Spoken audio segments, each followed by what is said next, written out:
is mine. Good morning, ladies and gentlemen, and welcome to what is the third GARS session, specifically talking about the COVID disaster, this time looking at COVID and Africa in specifics. We have three really good panellists. I'm really very pleased to be able to introduce them. We have Miquel Vilardell, who is with ALG Global, Sanjeev Gadhia, who is the founder of Astral Aviation, a Kenya-based cargo airline, and Ogaga Udjo, and I apologise for mispronouncing, I think, everybody's name there. It was, you know, a non-discriminatory there. I mispronounced everyone equally, so I think that's good.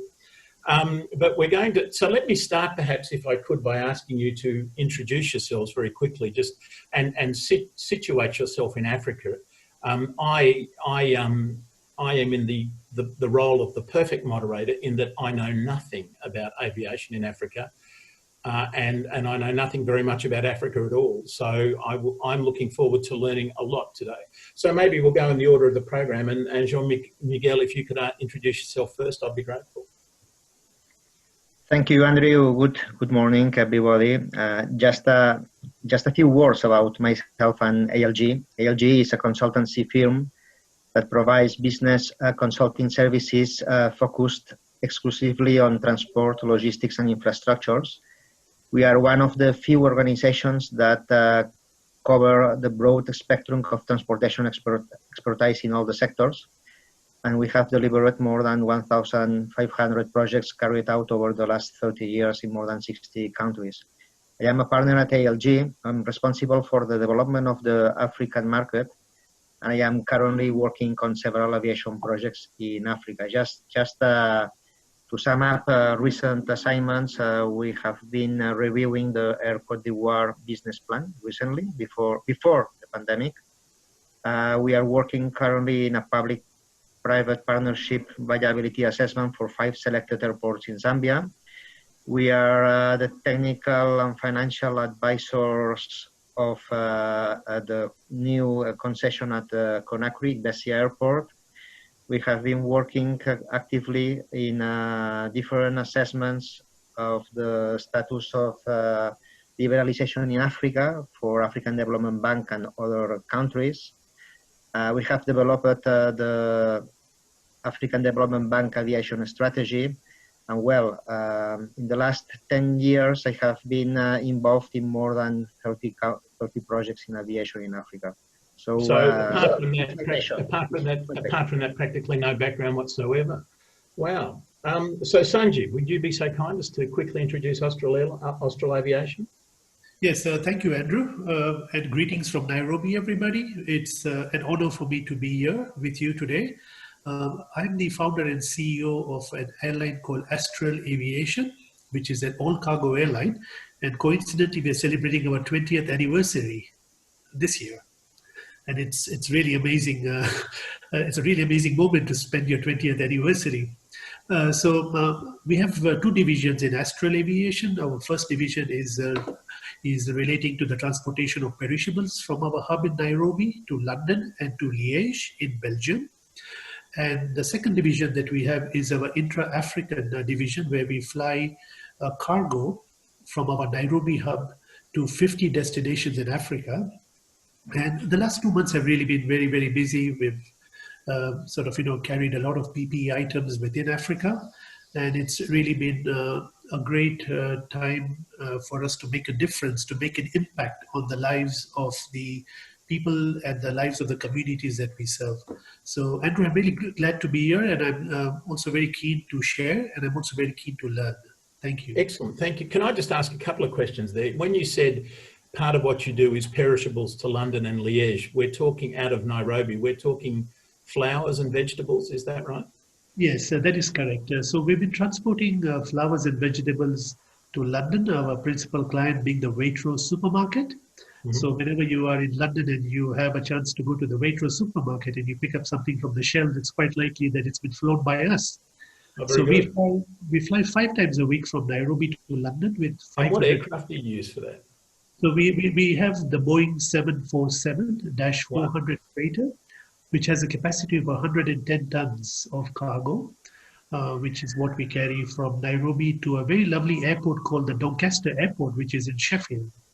Wow. So, but if you're carrying flowers, is the issue weight or is the issue cubic space? Yes, flowers take up a lot of volume, and vegetables take up a lot of density. So what we do is we create a ULD where we have a consignment of flowers and vegetables which we pack together. So we're able to carry about 60 tons of flowers on a 747 and approximately 30 tons of vegetables to optimize Right. to optimize on the space utilization. And the flights within Africa, what sort of aircraft do you use for that? So we have a combination of 6 different aircrafts. Our smallest one is a Fokker 27, which can carry 6 tons. And then we have the McDonnell Douglas, the DC-9, really good aircrafts, very good for Africa. And ex-Iberian DC-9s, so that can carry about 15 tons. And then we have the Boeing 727-200 freighter, which can carry 23 tons. And we've just signed up for a Boeing 767, which can carry 40 tons. So we have a really nice mix of small, medium, large, and extra large in our fleet. Indeed. From the sublime to the gorblimey there, really. And your flights returning from London back to Africa, are they largely empty, or what do you carry back? Oh, no. You just cannot afford to have any empty flights. So what we typically do is that we have a consolidation hub in Liège, which is in Belgium, which is my favorite airport in the world for all of you who are in Belgium. So we consolidate cargo for 8 destinations in Africa, which includes Lagos, Rwanda, Accra, Niamey, Libreville, Johannesburg and Nairobi, amongst other destinations. And then we fly from our Liège hub to West Africa. And then from West Africa, we ferry into East Africa to carry the perishables. So it's a triangle route which connects the whole of Africa with our hub in Europe. So your West African destination is where, Lagos or? Yes, our principal destination is Lagos. We're in Lagos about 5 times a week, but unfortunately during the COVID, we've actually taken a pretty big hit on our Lagos volumes, which has dropped from 300 tons a week to about 50 tons a week. And I'm sure Ogaga can be, can actually testify that obviously it's relating to, the COVID and also the shutdown that we're experiencing in Nigeria. But we're optimistic that the levels will start to rise. But at the moment, West Africa has been pretty badly affected. Our flights are sort of, not really full, but we tend to be full from Nairobi to Europe and about 80 to 90% full on the return. Right, okay. Thank you. Ogaga, where are you based, if you don't mind me asking? Good morning, colleagues. My name is Ogaga Udjo. It's an absolute pleasure to be here and part of this forum, and thank you for the invite to the organizers. I'm based in Johannesburg. I'm the managing director of an advisory firm called ZA Logics, and we do boutique consulting for mostly airlines, but really anyone in the aviation value chain. My background professionally is very much within the airline space at a corporate level, in the network planning and route development function, which include fleet, of course. I've worked for South African Airways in such a space, for Qatar Airways, for Common Limited, and I'm now running my advisory. And from an African aviation perspective, it's really an interesting space to be in right now, given the amount of changes. But I think probably one thing I want to put up front is, Africa is not homogenous. So in our discussion, I think it's important that we bring out that nuance as well. So thank you very much for the invite, and I look forward to engaging. Thank you. I think your point is very well made. Africa is not homogenous. It's 52 countries. It's a really interesting combination of those things. And of course, South Africa, interesting time at the moment. Everybody who ever worked for South African Airlines is now an ex-South African Airlines employee, aren't they? Not technically. So the entity still continues. There, of course, there's a lot of noise in the media, but employment contracts are still enforced. The entity still exists, although it is in with the legal process of restructure. So effectively, everything is as is, but that time obviously needs to be concluded because in a very stringent legal process. Yeah, right. Well, I read in the paper yesterday, the day before yesterday, I think, that there was consideration of state aid coming in for South African. Is that what you're hearing? Yes, so I think it's upfront to mention that the South African Airways business rescue administration process is quite confusing and quite convoluted. So let me take a step back and discuss the legal element briefly, although disclaimer, I'm not a legal professional.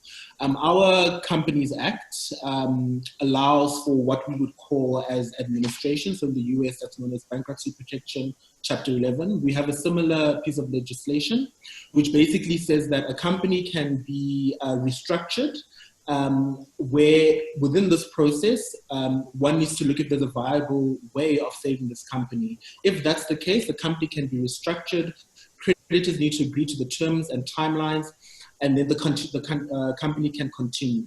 But once this process is entered, if it is deemed to be found by the administrators that actually this company cannot be salvaged, they must seek a liquidation order. And that's essentially where SAA is. The process is supposed to be 30 days. So after the process is announced, 90 days, a plan is supposed to be submitted. But what has happened in the SAA case, they went into business rescue on the 6th of December. The business rescue practitioners have continuously asked for more time. And only this week has a draft business plan been submitted for creditors and shareholder consideration. And also what's really important to understand is that our law states that creditors, the shareholder and affected parties need to all be consulted in the development of this plan. And I think that's where there's been quite a bit of dynamics because these three stakeholders do not see eye to eye. But effectively, the government has come out to say that irrespective of the process happening right now, the state wants ownership in an airline, but they agree that SAA in its current structure and form cannot exist, but they are working towards a new entity. But actually translating that into implementation, I think is where the confusion is because there's legal processes that need to be concluded. And then there are other questions about, is this a disposal of assets? Is this, obtaining additional equity? So there's a whole bunch of questions around it. But as it stands, the government has said that they still want ownership in an airline, that SAA cannot continue its current form, and there is a business rescue process currently underway. So just one question on that before we move on. Excuse me for being lazy and using a lazy word, before it collapsed, was it state-owned or privately owned? South African Airways has always been state-owned. Right. So the sole shareholder is the government and what we call the shareholder representative. So over SAA's history, there's been the shareholder representative has been the Department of Public Enterprises, which also has other businesses in its portfolio, including the Public Investment Corporation, including a whole host of entities that relate to the state's role in business effectively. But also SAA has been represented by the National Treasury, and this came into effect probably about 5 or 6 years ago when SAA was put under soft administration to say that, we need more financial discipline, hence they moved SAA under the Treasury. And that's always been the case between Department of Public Enterprises as well as the National Treasury. And in terms of SAA structure, of course, they have a low-cost carrier as well, which is Mango, and a few other subsidiaries that create a diversified group. So what's important to mention is that SAA Group is under business administration. It's not just the airline, it's the entirety of the group. Right, okay, thank you. So Miquel, first of all, sorry, I forgot to ask you, where are you based? I apologise for that. Or where are you speaking to us from? I am based in Barcelona. Ah, right, and you're speaking to us from Barcelona. Yeah. Oh, hola. Ogaga raised a number of really interesting questions there, and of course, Sanjeev's airline is 100% privately owned, South African 100% state-owned. And I completely take Ogaga's point that Africa is not homogenous, but that issue that the South Africans came to, the decision that South Africa came to, that it should own an airline and that it was important for South Africa to have an airline, is that a common set of thinking around in your experience in Africa? Yes, this is well, that was common in Europe a few years ago, and that's common in Africa. In Africa it's unfortunately looking like it become more common again back in Europe as well, as a matter of fact, but sadly. But All right then. So Miquel, what stage do you think, sort of generally, around Africa aviation is then? Are we going to move, do you think, from state-owned to privately owned, or are we going to see different dynamics? To be able to move into the path that you are suggesting now, there is a need to change things in the regulation. Okay. I mean, airlines are facing lots of challenges in Africa, but the first action that I think that should be tackled for the development of healthy airlines would be the development of a regulatory and economic framework at regional or continental level that could reflect the characteristics and the needs of the region and foster the air transport growth, always complying with safety and security and regulatory oversight standards, by sure. I mean, nations within an economic community need to supersede part of their sovereign rights by creating a regional body responsible for these issues, and by streamlining the civil aviation regulation, I think that Africa will be able to build and sustain economically viable airlines. If they do not have this, that's going to be very, very difficult. I think that the African Union's flagship program, which is the single African air transport market, should have come after this, putting in place a strong and reputable oversight agency would naturally pave the way for a single market. The question of traffic rights, the fifth freedom in particular, would have been solved. Today, it's a Herculean, should I say, a Herculean task for African airlines to implement activities across national borders. An airline, just for your information, an airline with an AOC issued in Togo has to seek a permanent foreign operating permit from Gabon that is valid for 3 months. So each 3 months they have to renew it. If not, they cannot fly. And the same with the pilots. I mean, you need to have pilots that are agreed for working in specific countries. We solved this in Europe many years ago, and I think this is the main challenge in Africa now. Right. Once we have this, once we will have this, I think that airlines are going to be more feasible, and probably foreign capitals are going to come into airlines in Africa, and cases like the Ethiopian are going to be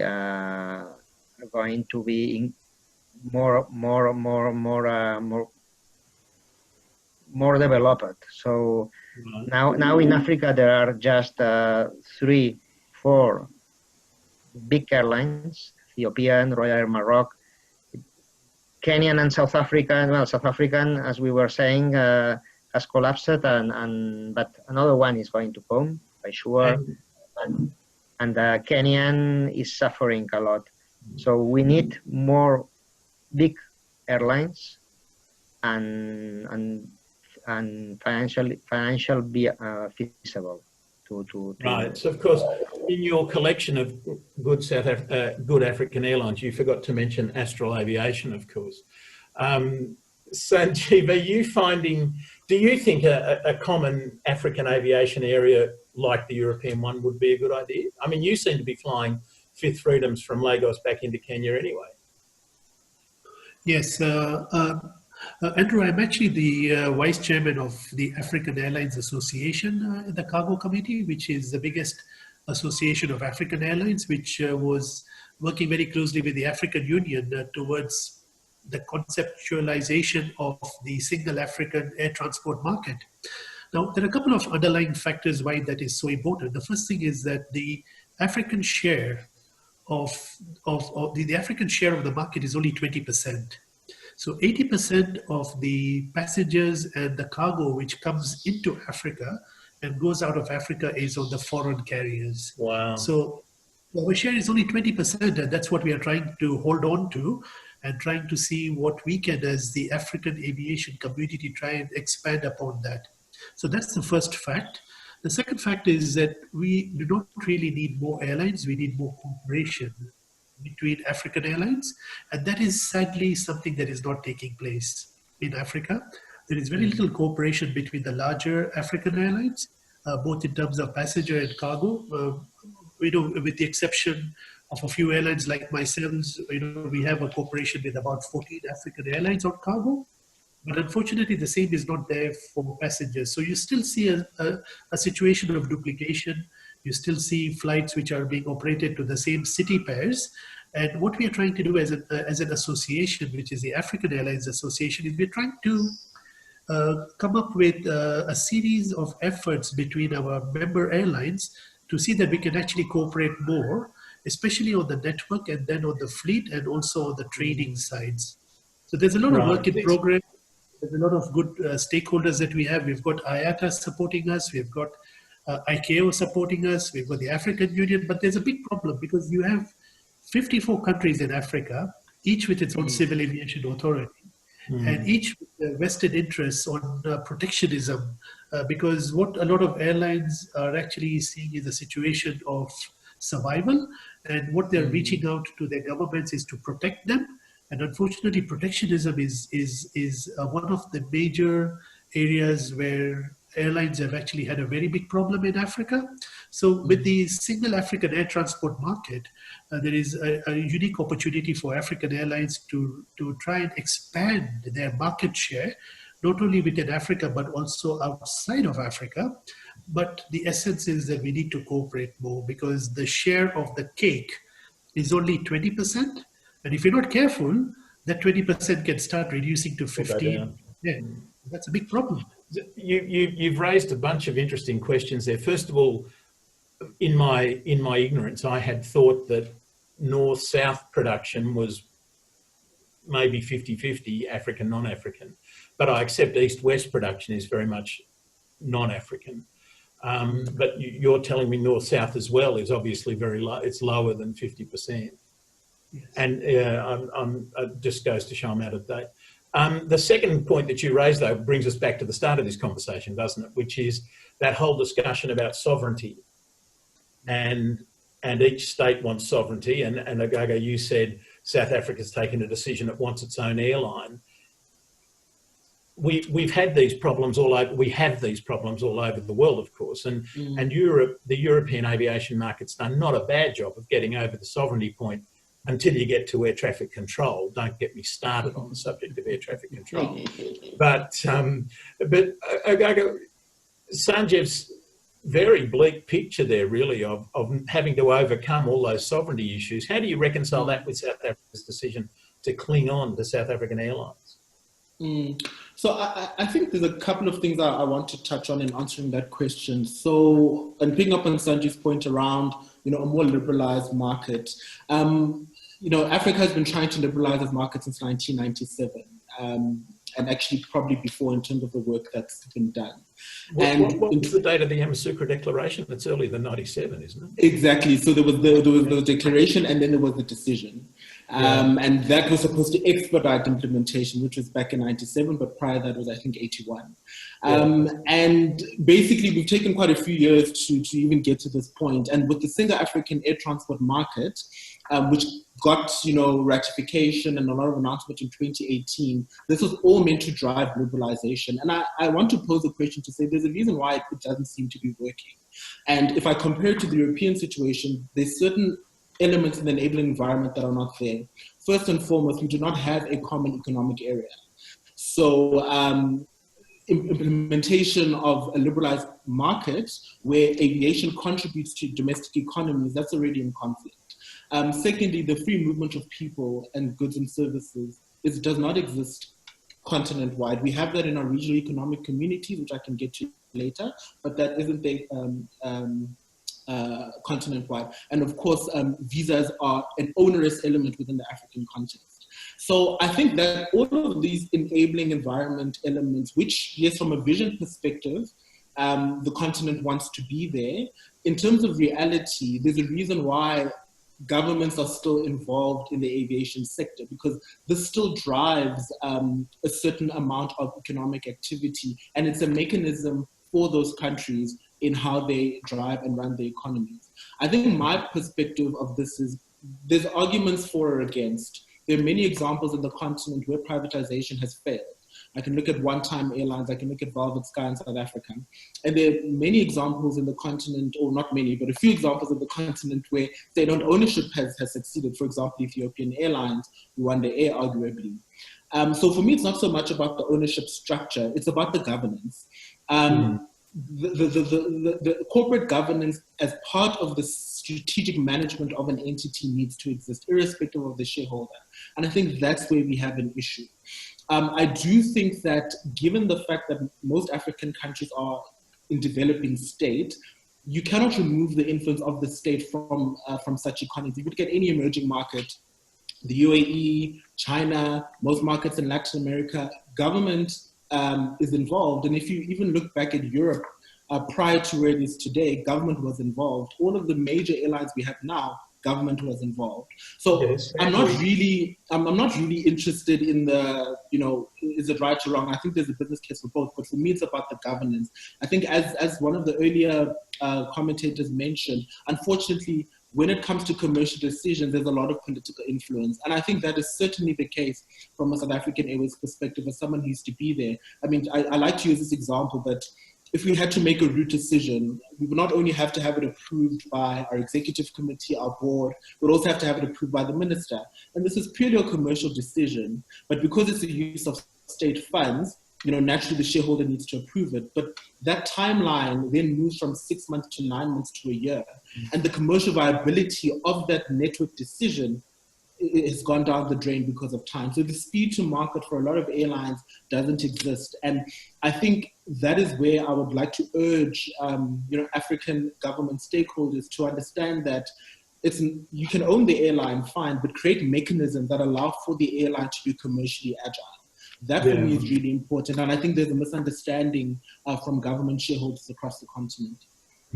So, Miquel, you raised this topic in the first place, and you're absolutely right. Clearly, the regulatory framework is causing a lot of the problems. Is the solution the common aviation market in Africa ahead of finding a common market more generally, which Ogaga was talking about, do you think? Miquel? Yeah, I agree with him. I mean, only implementing the single African market, we are not going to solve the problem. I mean, there are other issues. For example, for your information, single African market is seeking for liberalizing the air transport within Africa. But there is another issue, which is the liberalization of the ground, of the land.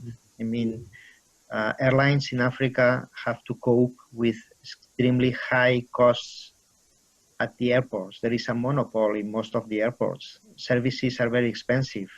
Handling, catering, fueling, these are exogenous costs for airlines that are critical for their survival.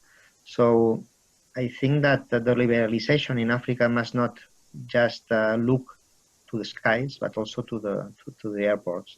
That's another point. Very important point. And I think the air traffic control as well, as a matter of fact. Given that we're supposed to be talking about COVID and the impact on African aviation, perhaps we should very quickly come back to that subject. Miquel, what's your understanding at the moment of well, sorry, let me start that again. If I asked you what was the state of African aviation on the 31st of December last year, in other words, before the pandemic started, very quickly, gentlemen, all three of you, what would you have said? So, Miquel, let's start with you. Yeah, before the pandemic, Africa was evolving. The growth of the African aviation sector was circa 5%, a year growth of 5%. It was evolving quite good. There is a huge interest from the private sector to invest in airports. Airlines there is a revival of airlines. maybe lots of small airlines with fleet of 5 to 10 aircraft, which is small to survive, but there was an activity. And one of the main problems is that air transport is not affordable yet for the African population. This is one of the main problems. So the average load factor in Africa is something like 60%, which is, that means that you need to have quite high fares to cope with the costs of to reach the parity level, the financial parity level. And that was the situation. I mean, weak airlines, a market that was evolving in the right path, and the efforts of the institutional efforts to boost intra-African traffic. What's going to happen after the pandemic?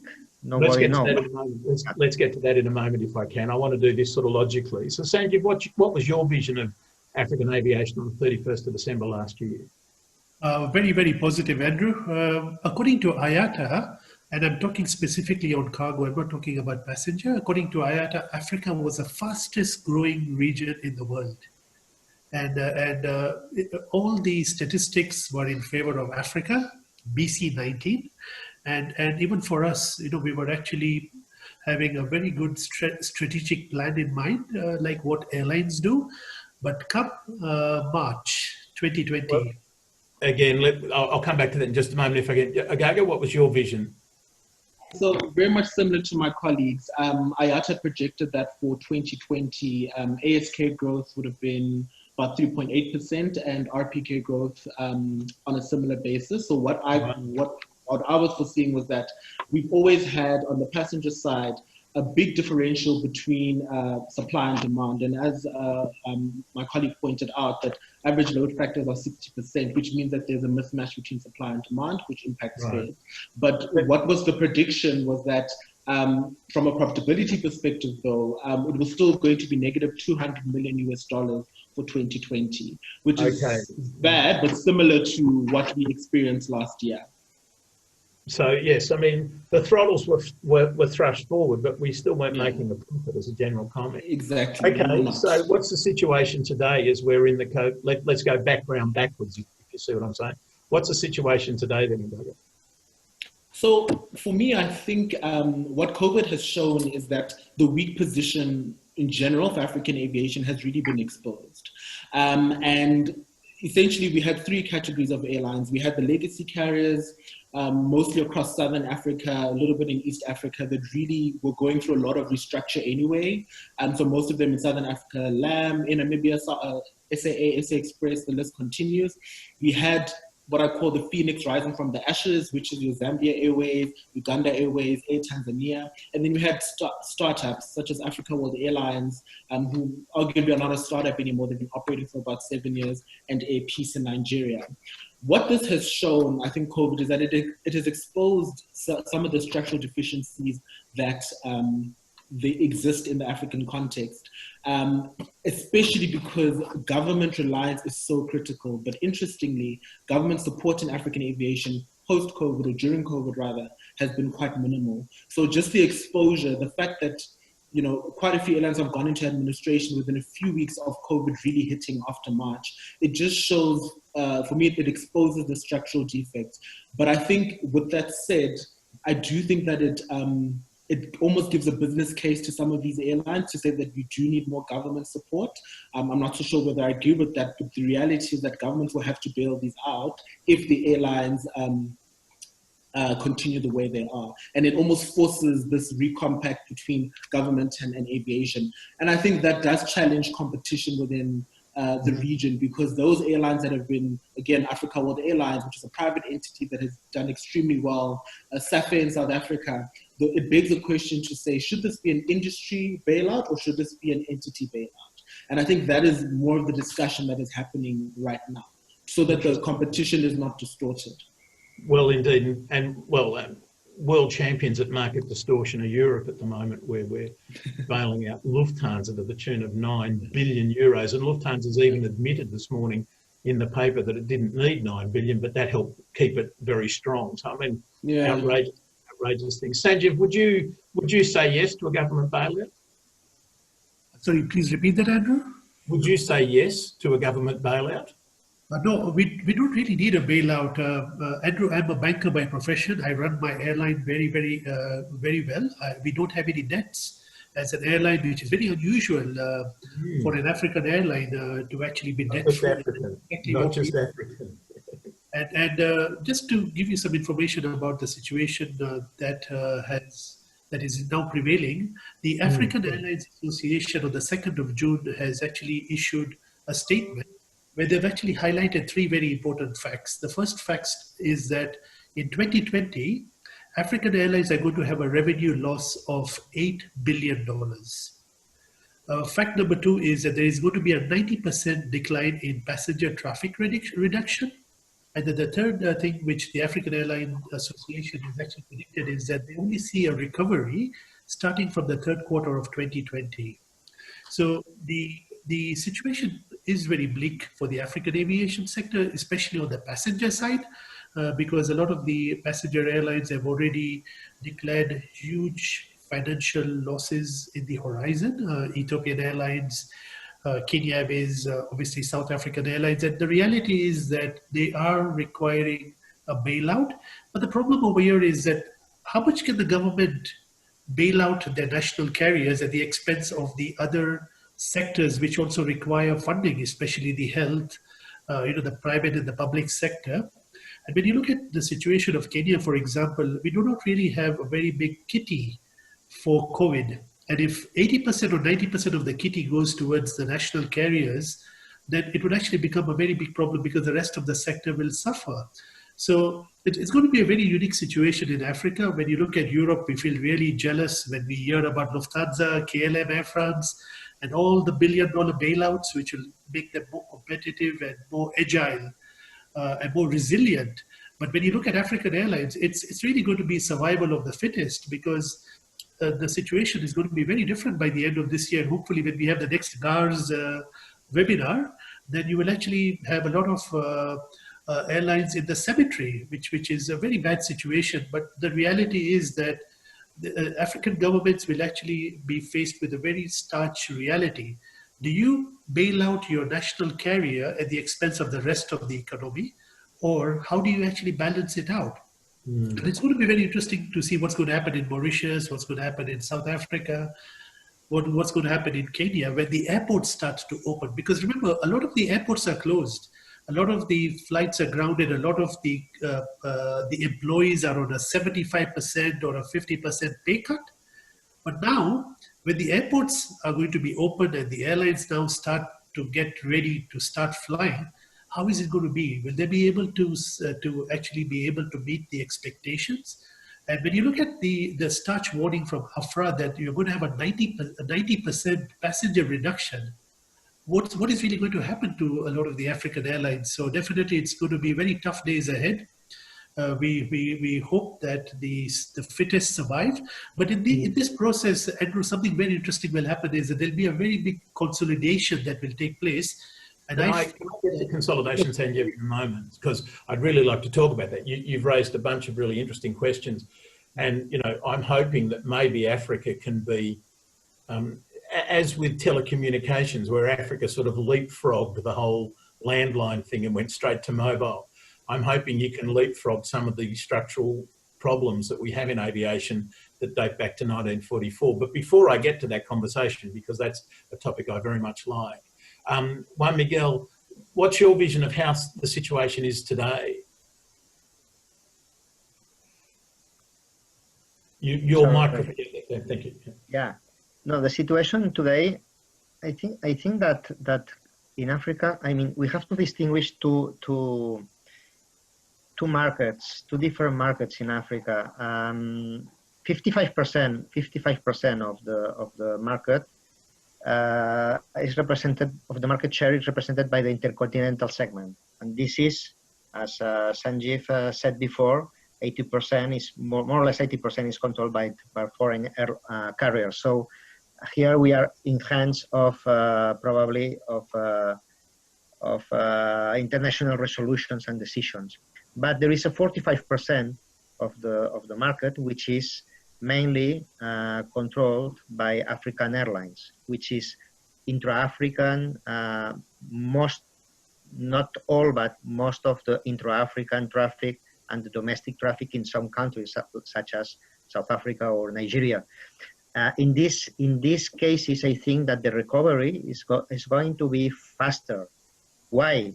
Because traffic is inelastic yet, so because the fares are expensive, because national countries are the ones that are going to facilitate first the mobility, domestic mobility, and as we said before, if the load factor is 60%, I mean it's going to be quite easy to recover the current status.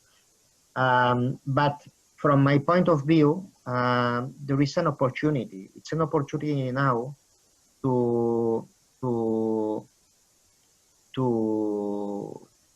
remove or to clean up a lot of legacy issues and let the private sector and the good management take their rightful place, bring capital, take more rights in shares, and push governments to their more regulatory space. Okay, this could be a good opportunity to have fresh money and to have good skills in managing. Because as you said before, I think that it's not the time that, I mean, airlines require liquidity now, so we have to find a way to avoid bankruptcies, but governments do not have to put their hands in their pockets and find subsidies without any counterpart from the airline. I mean, it's now, I think, the time to find solutions for the reduction of the extremely high exogenous costs that airlines are facing in Africa, to hire professional management for leading the airlines. I mean, I am sure that Sanjeev is managing a solvent airline because he has the right profiles, but in other countries such as in Madagascar or whatever, there are lots of examples in which the airlines do not have the adequate managing profiles. So that's the moment to face these challenges, to resize the fleets according to well-assessed and feasible market needs, to attract foreign capital, as I said before, by relieving ownership restrictions, to stimulate the creation of strong airlines. This is the time now. And if we do this now, I think that the growth in Africa is going to be even higher than the one that was expected just 6 months ago. Okay, I mean, I see, isn't there a bit of a conflict though between your comment that we need to not have bankruptcies, but yet we need to clear out all the legacy problems? Isn't the easy way to clear out the legacy problems to actually allow for consolidation and allow for some of these airlines, as Sanjeev very poetically said, being in the cemetery? I can tell you an example. I mean, I am working recently with not a small airline because it has 10 aircraft, so it's small. We consider other parameters or other ways of measuring an airline, but in Africa is quite important. It's running a hub which is quite efficient in Abidjan, and it has done lots of efforts to be feasible, financially and technically feasible. It would not be fair that because of COVID, this airline falls, because thanks to this airline, other stakeholders, such as the airport or such as the airport service providers, are living and having good profit. So I think that in this case, just to make this example, this airline should ensure the short-term liquidity that it needs to survive. But after this, there is the need of an agreement with the different stakeholders that are. It's like a cow. I mean, the airline is a cow for the different stakeholders, but the airline itself has problems to reach the financial break-even.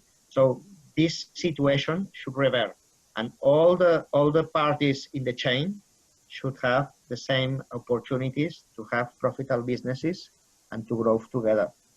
So aviation as an ecosystem, effectively, every part of it is as important as every other part. Ogaga, what's your view on this sort of consolidation versus clearing out the legacy stuff?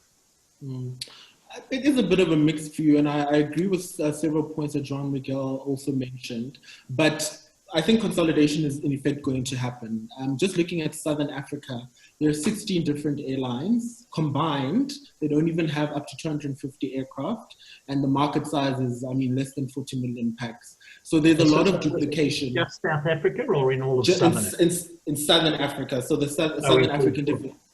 Botswana, Zambia, etc. So in this regional economic bloc of Southern Africa, there's a lot of airlines, and there's a lot of inefficiency, and there's a lot of duplication.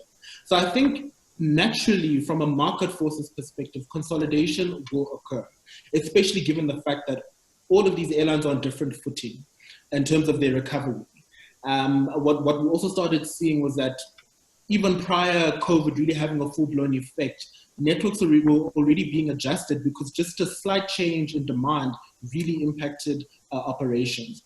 That's on the one hand.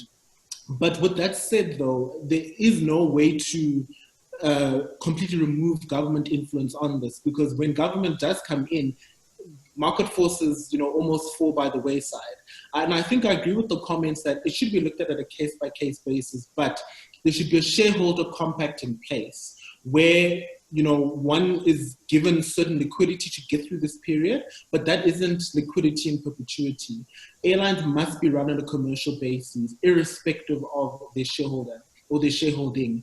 And I think the ecosystem effect is quite relevant in the African aviation context, probably more so than in other regions, because this unprofitable cow, as we mentioned, feeds a significant ecosystem. So I think for me, it's more of a cost benefit. And at a government level, the real question, as Sanjeev mentioned, is what are the economic trade-offs? Because these are not within the industry only. These are trade-offs to public health. These are trade-offs to schooling and education. So it's really a mixed bag, but consolidation will certainly occur, especially in the Southern African and I think East Africa as well. Right. Sanjeev, do you agree with that? Do you see a wave of consolidation if that's the right noun there? Yes, I think it is fair to say that the market will correct itself and there will be a consolidation. The problem with consolidation is that when you have vested interests from the state-owned airlines, how do you consolidate airlines when you have different ownership structures? So I see a consolidation taking place between the privately owned airlines. A very good example being what will happen with the low-cost carriers in South Africa. Will there be a consolidation between them? And I think we'll actually see similar situations. But when you look at a country like Kenya, where you've got the dominant national carrier and the rest which are actually privately owned, I'm actually seeing the consolidation will first take place with the privately owned airlines because of the ownership factor. Because when you're a privately owned airline, you don't have any of the stigma attached on consolidation and cooperation and mergers and acquisitions. When it's governments, they have political issues which come in the way. And a good example is, would Kenya Airways and Ethiopian Airlines ever consolidate and become one? I don't think so, because of the vested interests of the government and all the ownership rules and structures. So consolidation will happen. It will happen with the private sector carriers, and then I actually see the consolidation taking place not in ownership, but in networks and fleet and training with the legacy carriers. And then we will actually see how the African aviation market will shape up after all this is over. So what sort of time, what sort of time frame do you see that consolidation, network, what's the word I want, rationalization, what sort of time frame do you think that will take?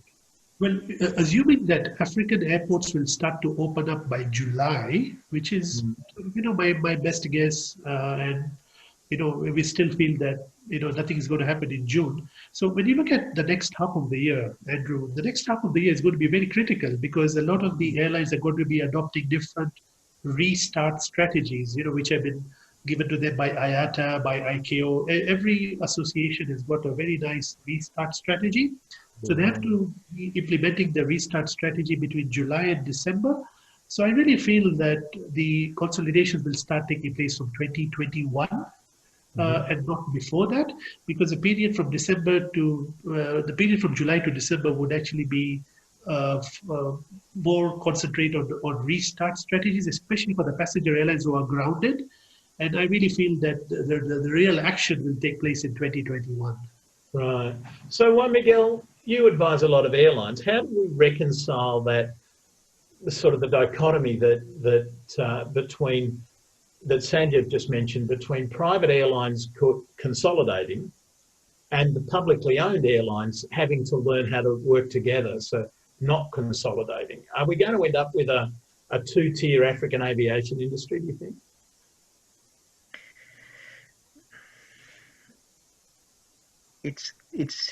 I mean, the logical says that that if the airlines want to survive, they have to consolidate.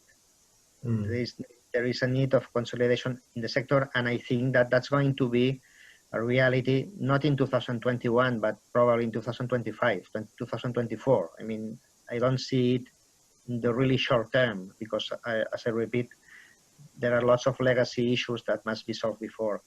But but when you go to a country and you say this idea, I mean, quickly the politicians they don't like the idea. I mean, they want to have their own flag, to see their own flag, and some of them even to have an aircraft to fly to Rome or to fly to Paris when they want, and without any kind of benefit, but they want to have their flag. Oh, there's a very big benefit for the politicians. It's going to be a political challenge, and as I said before, we will need some regulatory to solve some regulatory issues before even this moment. But said this, it's interesting to see. It's interesting to see what has happened in Latin America, which is a good example, I think, for Africa. And it's interesting to see what's doing Ethiopia. And Ethiopia is really going into this path, and it's increasing its footprint in the whole Africa. I mean, after the bankruptcy of South Africa, after the bankruptcy of Mauritius, the first move that they did was to go straight to the government and say, here I am, and I would like to partner with you into the new airline. Okay, so Ethiopian is going to it's the leader. Is going to monopolize the growth of the African market in the next years, and I hope that there is going to be another partner that's going to follow this path. In Western Africa, I think that there is the opportunity to develop a Pan-African airline. I mean, there are two airlines which are Sky and Air Côte d'Ivoire with different ownership, but that they are competing in the same market and with a fleet of 10 aircraft each. I think that has no sense. So probably in the midterm, we are going to see some movements into this area. Interesting. So, Ogaga, in 5 years' time, are we going to refer to African aviation as actually Ethiopian aviation? Do you see Ethiopian Airlines as the dominant player? So I think it's an interesting point. Ethiopian have got an interesting strategy, which is organic network growth as well as acquisition-led growth, especially in Southern Africa, where they've invested in Malawian Airlines, they've invested in the restart of Zambia Airways, they've created Mozambique, Ethiopian Airlines Mozambique. So I think their footprint is going to increase certainly, but there are quite a few states that will not allow for that to happen. And my personal opinion is that in South Africa, that won't be the case as well. Ethiopian Airlines has actually tried getting into SAA's investment, even in the last 10 years. And the government position is, well, no. So I think that Ethiopian Airlines is definitely going to be a major player. But what I think that is going to happen is that we will have to force partnerships. Because even if you look prior COVID, the regulatory changes were assisting more and more different levels of cooperation. So we all know that at a basic level, it's an interline, and at an advanced level, it's a merger acquisition.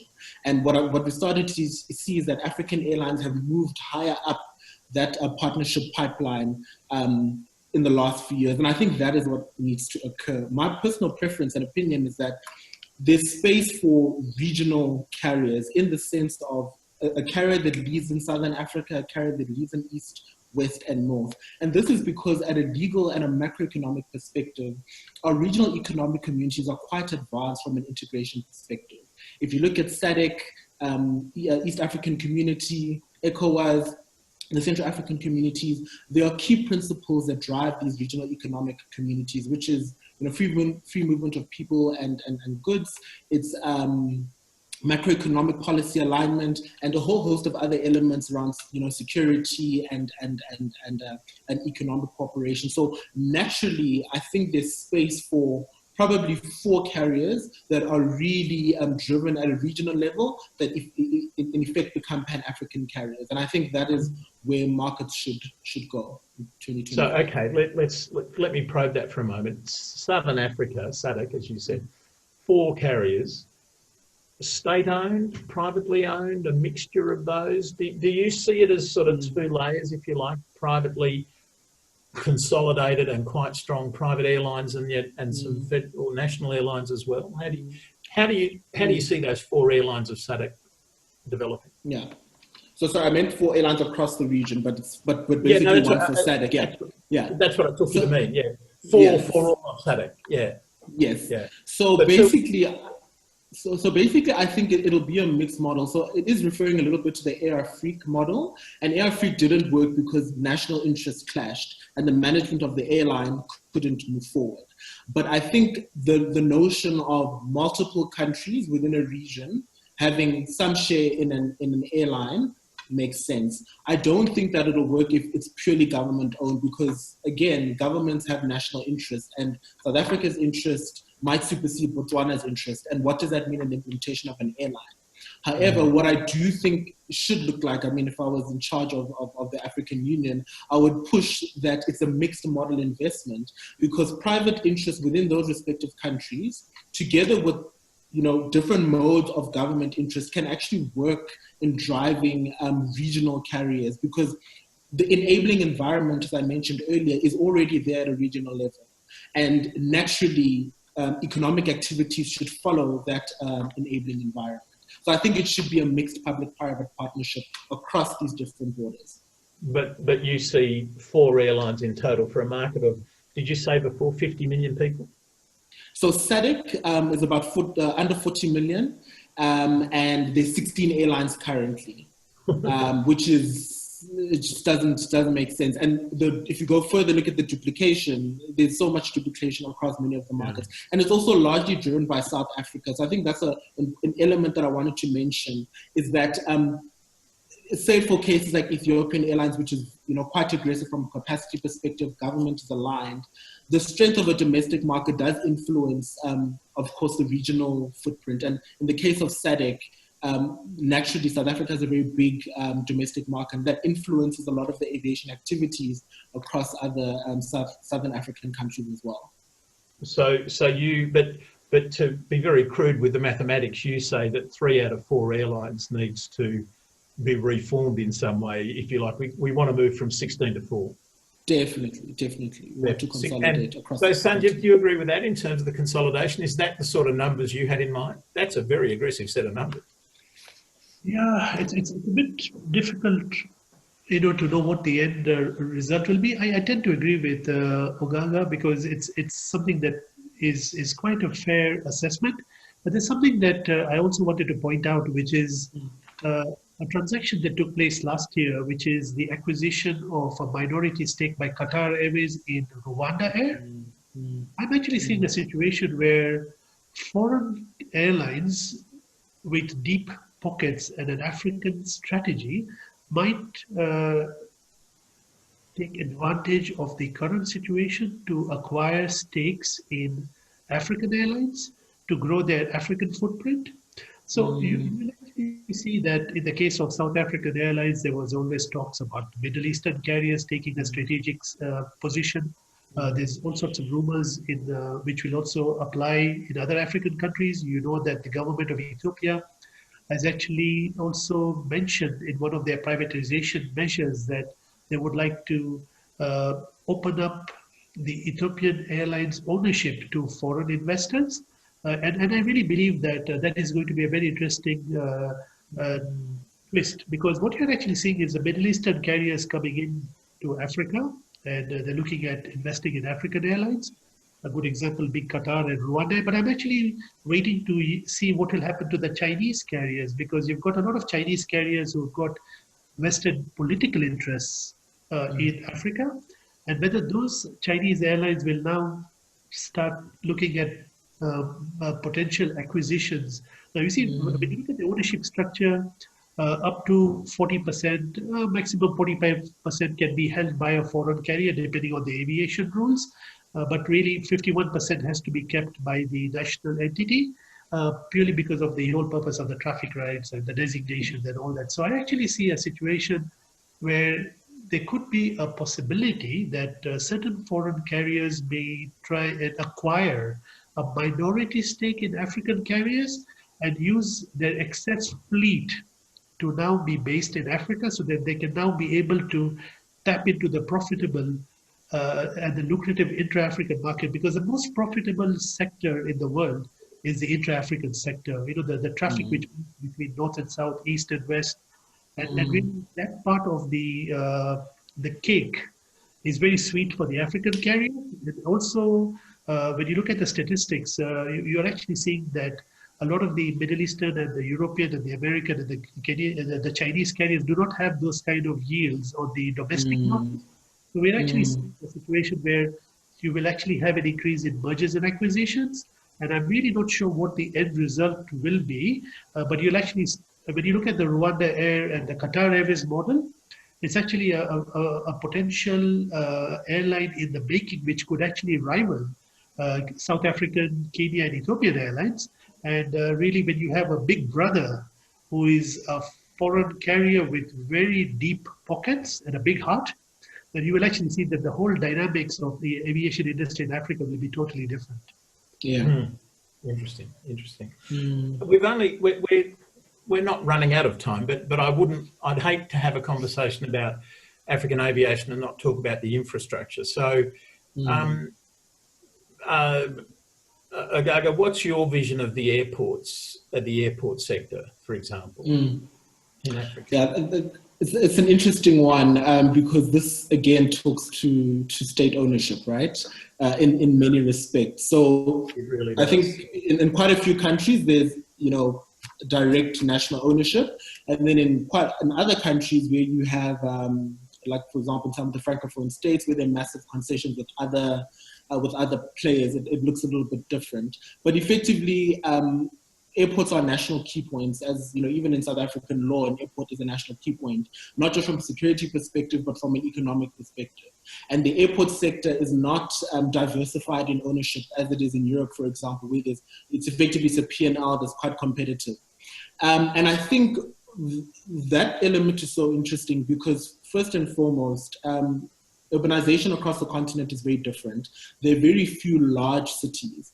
As we saw in the previous presentation, there's a host of inherited infrastructure as well, which isn't really fit for purpose in terms of the socioeconomic dynamics, because a lot of African countries still have to deal with the colonial spatial planning elements and how that actually doesn't work for the Africa that they want to see. So with all of these dynamics in place, it then begs the question, firstly, are African-owned or government-owned airports talking to their airlines? For me, that's the first question, because what I've noticed in the work that I do is that there isn't that much cooperation at a shareholder level. When the ultimate shareholder is one party and you have two different types of entities, there isn't a lot of coordination there. And there's conflicting interests. An airport doesn't care about who it's getting its traffic from. It wants to increase its footprint. And a lot of airlines say, well, you know, we are the national carrier. We need to have some sort of competitive, you know, better rates or a better commercial relationship with you as the airport. So for me, coordination is key to our success, and lack of coordination is the reason why we haven't achieved the economic gains. And I think in terms of infrastructure, it's a very interesting question, because we have to deal with redevelopment, we have to deal with better cooperation, and then we have to deal with the financing element as well. And where does the interest come in? On that point, Juan Miguel, you mentioned earlier that you think there's quite a lot of interest in investment in airports in Africa, a lot of private money coming into airports in Africa. Do you agree with Ogaga and his assessment? Yes, I agree with him. In fact, we conducted a market sounding just 4 weeks ago for Zambian airports, and there was a high interest to follow up with the process, because with the PPP, future PPP process, because but not only for Lusaka, which is the gateway of the country, but also all the other secondary airports that can be in the market. You must think that in Africa, the break-even at airports is lower than in other parts of the world. Why? Because the high fares,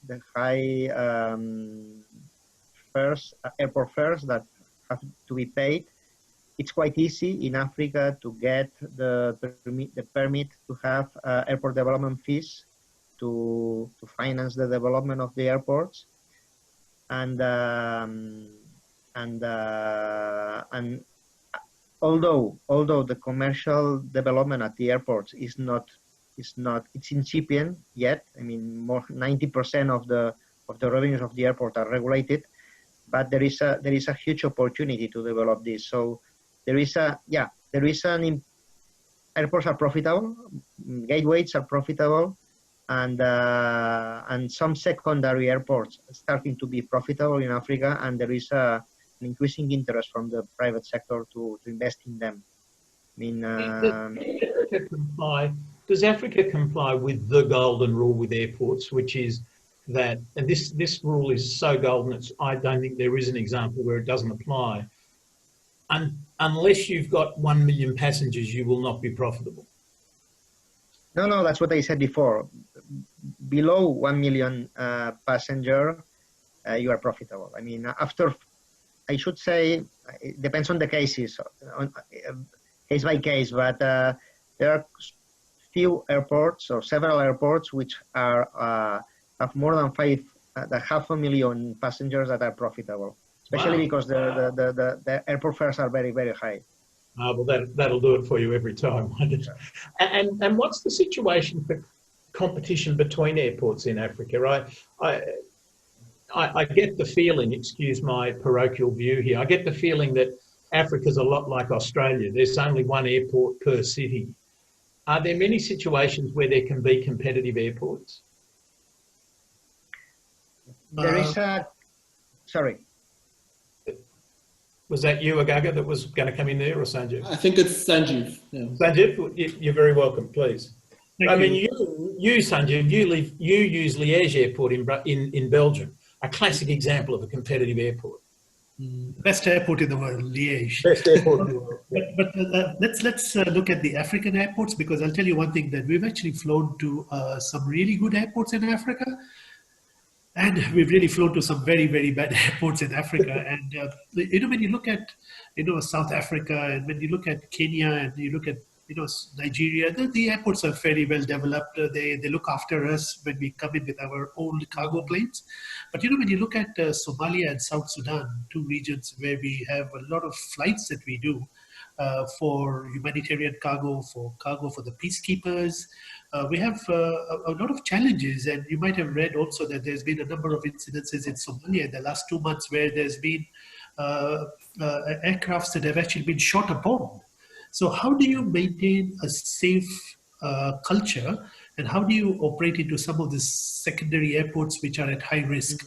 And this is something that we've actually been doing now for many, many years. And it's been a series of very special procedures that we actually apply, with our clients on the ground just to make sure that the airport is safe, and to also have backup communications that in the event that we are actually flying to a particular airport which might have been hit, in terms of a terrorist attack, and how we can divert and return back.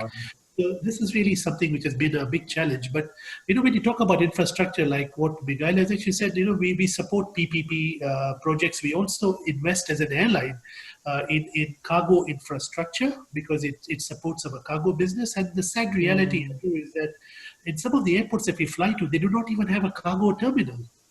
So we have to work very closely. We have trucks coming into the airside, and the cargo is offloaded from the aircraft straight to the trucks.